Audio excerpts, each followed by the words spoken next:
Est-ce que ça aide d'être économiste avec les filles? Que non. Ah non, que non. Ah bon? J'aurais dû faire autre chose. Ah ouais? Non, c'est pas sexy. C'est trop tard. Ouais. Première question, est-ce que vous êtes dominant ou dominé?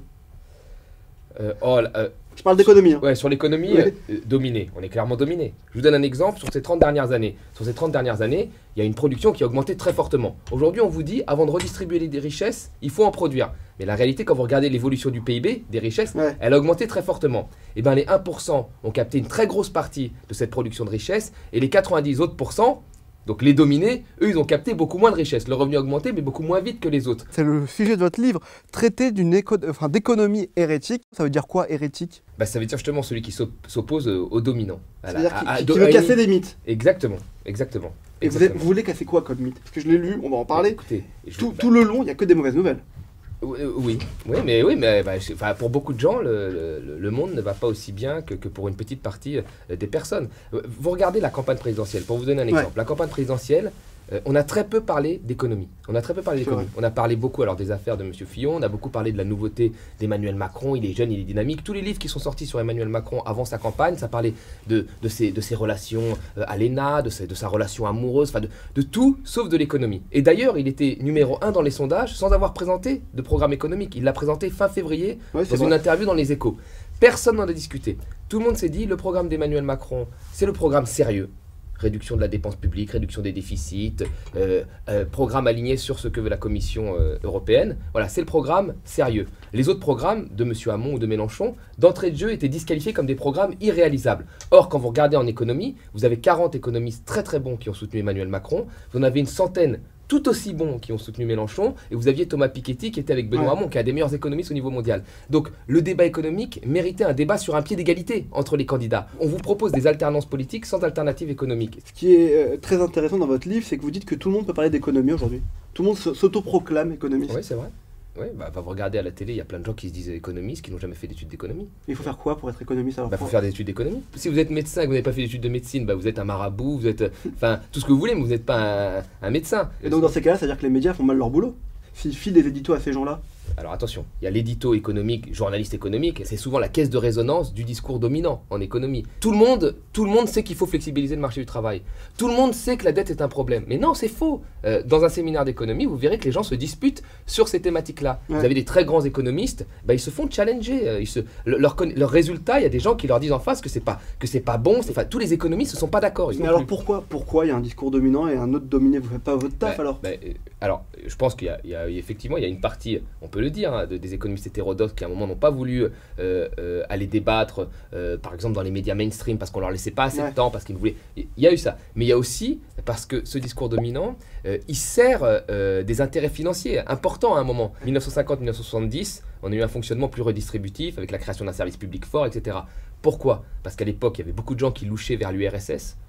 Il y avait le Parti communiste qui était le premier parti en France, et donc il fallait faire un capitalisme de la séduction, c'est-à-dire sympathique, redistributif. Et même aux États-Unis, aux États-Unis, l'Américain moyen, il avait une piscine, Denis Lamalisse, il avait un chien, il mettait son fils à l'université, c'était ça l'Américain moyen. Aujourd'hui, l'Américain moyen, il est très pauvre et il ne mettra pas son fils à l'université. Et dans les années 80, il y a eu un tournant. Après la crise des années 70 pétrolière, il y a eu un tournant, on est passé dans un capitalisme libéral, Reagan-Thatcher. Sauf qu'aujourd'hui, après la crise de 2008, qui aurait dû marquer la fin de ce capitalisme libéral, on aurait dû passer à une autre forme de fonctionnement du capitalisme. Mais on a été plus loin dans la logique libérale. Et c'est ça le vrai problème et le vrai danger. Et on en paye les conséquences parce que Trump, il s'est fait élire sur la base pauvre qui n'a pas profité de ce capitalisme libéral depuis les années 80. C'est intéressant de parler du libéralisme. On a été voir les Français dans la rue pour leur demander ce qu'était le libéralisme. Regardez ce qu'ils nous disent. Est-ce que vous trouvez que le libéralisme c'est cool? Oula. Libéralisme économique.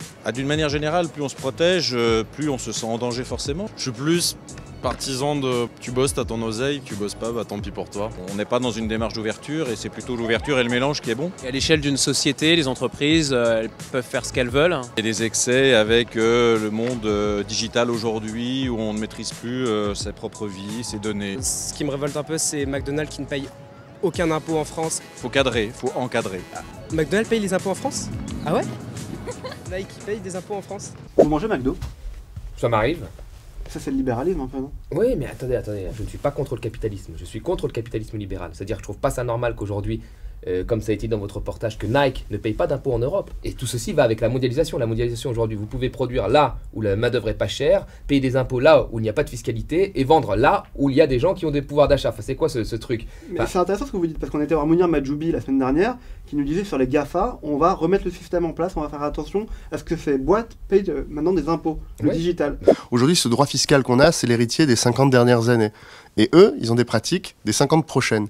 Donc il faut maintenant que le législateur, c'est-à-dire nous, aujourd'hui je vous parle avec cette responsabilité-là, et ben que notre droit fiscal international, il vienne recouvrir la réalité économique. C'est bien, c'est très bien. Bah, il le faut, parce que d'un côté, vous avez des PME qui sont fortement taxées à des niveaux plus élevés que des sociétés du CAC 40 qui ont les moyens financiers de mettre des filiales au Luxembourg ou ailleurs et qui eux ne payent pas d'impôts. Et là, il y a aussi un vrai problème. On a un retour à l'ancien régime, où vous avez le roi qui vide des impôts des autres et vous avez ceux qui travaillent qui payent des impôts. C'est très grave. Moi, je vous ai eu comme prof. Ouais. Comme prof de macroéconomie. C'est vrai. Qu'est-ce que vous pourriez dire aux jeunes qui disent « Putain, l'économie, c'est chiant ». Ben, je leur dirais, c'est justement parce que c'est chiant qu'on arrive à vous faire passer les trucs les pires. C'est justement parce que c'est chiant que Emmanuel Macron, il a dit qu'il pouvait économiser 15 milliards sur l'assurance maladie, donc sur la maladie, et que personne ne lui a dit où est-ce que vous allez couper, quel médicament, qu'est-ce que vous allez sortir là. C'est une science, l'économie? Non. Est-ce que vous l'expliquiez au début de votre livre? Non, c'est pas une science. Alors pourquoi on appelle ça les sciences économie alors? C'est une science humaine, donc humaine, qui dépend de rapports de force humains. Parfois, vous pouvez avoir le même constat sur une chose, on partage le même constat, par exemple la SNCF, on partage le même constat avec plein de gens, ça ne fonctionne pas bien, etc. Mais la solution peut être différente, voilà. Et c'est quoi le modèle idéal français alors, selon Thomas Porcher? Moi, le modèle idéal français, ce serait alors un impôt progressif et juste, c'est normal, plus on gagne d'argent que l'on paye d'impôts, et ce serait un service public développé. Aujourd'hui, vous allez à l'hôpital, vous êtes malade, on ne vous demande pas votre carte bleue, on vous demande votre carte vitale. C'est très bien, et vous ne payez pas, c'est super, d'accord. Mais le problème, c'est que ce modèle social, on est en train de le détricoter depuis à peu près 20 ans. Vous demandez une consultation privée, vous la payez plus cher, mais vous êtes reçu tout de suite. Vous demandez une consultation publique, vous avez 3-4 mois d'attente. Vous lui en voulez à Macron? Non. Un petit peu, enfin vous n'êtes pas d'accord avec ce qu'il fait. Vous dites dans votre livre, c'est très intéressant, parce que vous le dites que tout est cadré aujourd'hui. Oui. Tout est cadré, il ne faut pas dépasser. Avec Macron, tout est cadré en France aujourd'hui, il ne faut pas dépasser non plus? C'est le point de vue libéral de Thatcher, Reagan. Après, c'est où est-ce qu'il va mettre le curseur? Mais je pense qu'il a été aussi beaucoup soutenu parce qu'il avait un modèle économique qui était complètement adapté à ce que voulait une certaine classe dirigeante, quoi. Voilà. On va faire un pari. C'est quoi le prochain sujet d'écho pour le bac selon vous? Je sais pas. J'ai été beaucoup déçu ces dernières années par des sujets, notamment un qui disait grosso modo en quoi le protectionnisme nuit au développement. Alors c'est très bien, alors ça c'est très marrant. Aujourd'hui vous dites protectionnisme, c'est un gros mot. Les pays les plus protectionnistes ce sont les États-Unis, le Royaume-Uni, aujourd'hui la Chine qui a réussi à se développer, la Corée du Sud qui s'est développée très fortement, je veux dire qui a créé Samsung. Donc quand on vous dit que le protectionnisme nuit au développement, c'est faux, historiquement c'est faux. Et les pays qui ont ouvert leur marché très fortement, notamment les pays africains, ils ne sont pas forcément beaucoup développés. Si vous deviez vous rédiger le sujet du bac, vous metteriez quoi? Je mettrais un truc sur la dette, je pense. Je veux dire, en quoi la dette ne nuit pas aux générations futures en France. Parce qu'on n'arrête pas de vous dire, oulala, c'est très grave, on ne peut rien faire parce qu'il y a la dette. On peut se priver de recettes budgétaires en offrant des cadeaux aux 1% les plus riches, comme je vous l'ai dit, mais on ne peut pas investir dans les EHPAD ou les hôpitaux parce qu'on n'a plus d'argent. On va passer au que oui, que non. Oui. Vous répondez que oui ou que non à tout ce que je vous demande avec le que devant. Économiquement, les JO, c'est un bon coup ou pas pour Paris? Que non. Est-ce que ça aide d'être économiste avec les filles? Que non. Ah non, que non. Ah J'aurais dû faire autre chose. Philosophie, je pense que oui. Économie, c'est pas sexy. Hein. C'est trop tard. Est-ce que vous auriez aimé faire mai 68? Que oui, que oui. Et s'il y en a un nouveau, vous le feriez? Je pense qu'il faut toujours être du côté quand même, essayer d'être un petit peu du côté de là où ça bouge, de l'histoire. Mai 68, aujourd'hui, tout le monde reconnaît que ça a été plutôt bénéfique. Sur les mœurs comme sur l'économique. Est-ce que vous avez déjà été boire un verre avec Jean-Vincent Placé? Non. Non, malheureusement, non. J'ai jamais rencontré. Alors, j'ai rencontré beaucoup de gens chez les Verts, hein, mais lui, j'ai jamais rencontré. Oui, Cécile Duflot, vous étiez proche de Cécile Duflot. Ouais. Vous l'avez soutenu pour la campagne des primaires. Oui, alors Cécile Duflot m'avait demandé de la rejoindre pour écrire son programme économique sur une ligne de gauche. Vous êtes de gauche? Que oui. Vous êtes pour la baisse du nombre de parlementaires? Que oui. Vous êtes pour la baisse du nombre de fonctionnaires? Que non. Et ça dépend où. À Bercy, je pense qu'il y a beaucoup de fonctionnaires, je sais pas trop à quoi ils servent, à part faire des notes sur dire qu'il faut économiser et dire toujours la même chose, avec des salaires mirobolants. Mais vous allez dans un hôpital, vous voyez que le fonctionnaire de base, celui qui vous sert à quelque chose, il en manque. Dans les crèches, il manque de moyens. Bien sûr, il faut plus de fonctionnaires dans des endroits utiles, dans la vie de tous les jours. Voilà. Vous avez Facebook? Non. Twitter? Oui. Vous aimez bien Twitter? Oui, j'aime bien Twitter. Ouais. On se lève le matin, on est un peu énervé parfois, on prend un petit café, bam, on peut balancer un truc comme ça, agressif, et allumer tout le monde, et c'est sympathique. Non, ça fait du bien. Après, on se sent bien, on se sent léger, on voit que les gens retweetent, on est content. On va terminer avec la question qui tue. C'est dur d'écrire un livre ou pas? Franchement. Ouais, c'est un peu dur. Ouais. T'en as écrit combien, toi, en tout? 10. 10? Ouais. T'as le temps.